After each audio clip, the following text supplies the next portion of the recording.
और क्वेरीज लेने से पहले आज डिविडेंड यील्ड फंड्स के बारे में बातचीत कर लेते हैं और पूनम जी से समझ लेते हैं कि आखिरकार डिविडेंड यील्ड फंड कौन से फंड्स होते हैं, क्या इन फंड्स की जरूरत होती है पोर्टफोलियो में, किस कैटेगरी ऑफ इन्वेस्टर्स को ये फंड्स सूट करते हैं। तो पूनम जी बताइए, पहली बात तो ये डिविडेंड यील्ड फंड्स कौन से फंड्स होते हैं?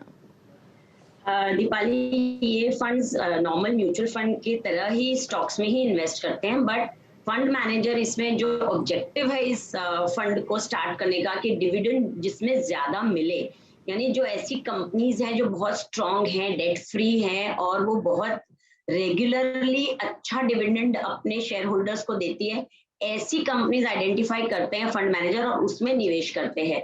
तो ऐसी कंपनीज में निवेश करने का ये फायदा है कि इसमें वोलेटिलिटी कम रहती है और मार्केट के उतार चढ़ाव का इन पे ज्यादा फर्क नहीं पड़ने से जो इन्वेस्टर्स थोड़े कंजर्वेटिव है, यानी जो बहुत मार्केट के उतार चढ़ाव से डरते हैं या एक रिटायर्ड कैटेगरी के हैं या जो रेगुलर इनकम चाहते हैं, उनके लिए ये बहुत सुटेबल हो जाता है, क्योंकि ना ये ज्यादा बढ़ते हैं ना ज्यादा गिरते हैं और साथ ही इनमें डिविडेंड जो है वो पीरियोडिकली जब कंपनीज अपने इन्वेस्टर्स को, शेयर होल्डर्स को देती है, तो ये जाहिर सी बात है कि म्यूचुअल फंड्स अगर इसमें निवेश करते हैं तो उन्हें इसका भी फायदा मिलता है और ये फायदा म्यूचुअल फंड अपने निवेशकों को पास ऑन करते हैं।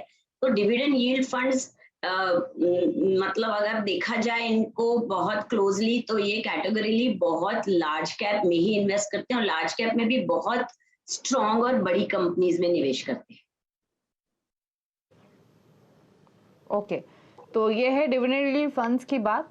एक चीज और, अगर कोई इन्वेस्टर डिविडेंड यील्ड फंड्स को अपने पोर्टफोलियो में रखता है तो क्या बेनिफिट्स उनको मिल सकते हैं, और स्पेशली आमतौर पे वो इन्वेस्टर्स जो कि रिटायरमेंट के करीब हैं या फिर जो कम रिस्क लेना चाहते हैं, उनको इस तरीके के फंड्स यूजुअली सजेस्ट किए जाते हैं। तो क्या ये सिर्फ उन्हीं इन्वेस्टर्स को लेने चाहिए जो रिस्क कम चाहते हैं अपने पोर्टफोलियो में, या सब इन्वेस्टर्स उनको एटलीस्ट डाइवर्सिफिकेशन के लिए कंसिडर कर सकते हैं?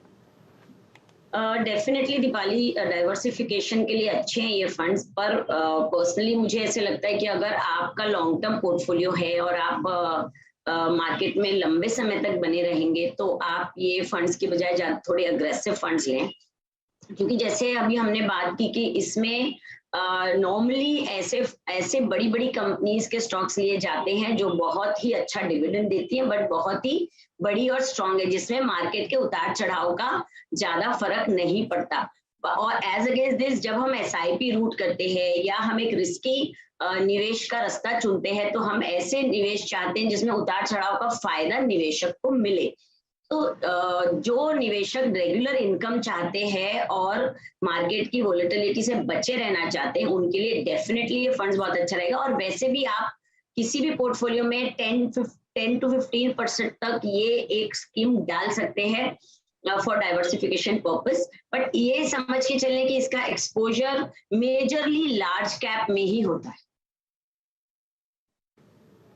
ओके, चलिए, तो काफ़ी बातें बताई हैं पूनम जी ने डिविडेंड यील्ड फंड्स के बारे में कि अगर लॉन्ग टर्म इन्वेस्टमेंट करते हैं तो एक अच्छा रिटर्न आप इसमें एक्सपेक्ट कर सकते हैं और साथ ही डाइवर्सिफिकेशन के लिए भी कंसिडर कर सकते हैं। और आमतौर पे जैसे पूनम जी ने बताया फीचर्स की इक्विटी में इनका इन्वेस्टमेंट्स जो होती हैं वो मिनिमम 65% के आसपास होती हैं और एक दूसरे तरीके के डेट होते हैं जहाँ पर इन्वेस्टमेंट्स क्राइटेरिया अलग होता है। तो अगर आप भी अभी भी कुछ समझना चाहते हैं डिविडेंड यील्ड फंड्स के बारे में तो आप अपने सवाल भेज सकते हैं, आगे शोज में हम इस टॉपिक को फिर से शामिल कर लेंगे। लेकिन अब बिना देरी के क्वेश्चंस को करते हैं शामिल। राजीव रतन पांडे बस्ती उत्तर प्रदेश से हमारे साथ फोन लाइन पर मौजूद हैं। राजीव जी नमस्कार, बताइए क्या सवाल है आपका? नमस्कार मैम, गुड इवनिंग।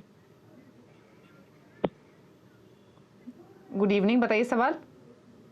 मैम मेरा क्वेश्चन ये है कि मैं कुछ अपने short term, mid term and long term के टारगेट्स को पूरा करना चाहता हूँ, जिसके लिए कि मेरा इन्वेस्टमेंट है पीपीएफ है मेरे 2 लाख एनुअल, एसआईपी हैं वो तकरीबन 72,000 के हैं और हेल्थ प्लान है जो 10 लाख के 2 लोग के लिए, इक्विटी है 1 लाख का एनुअल टिल डेट 3 लाख का इसमें हमारा है।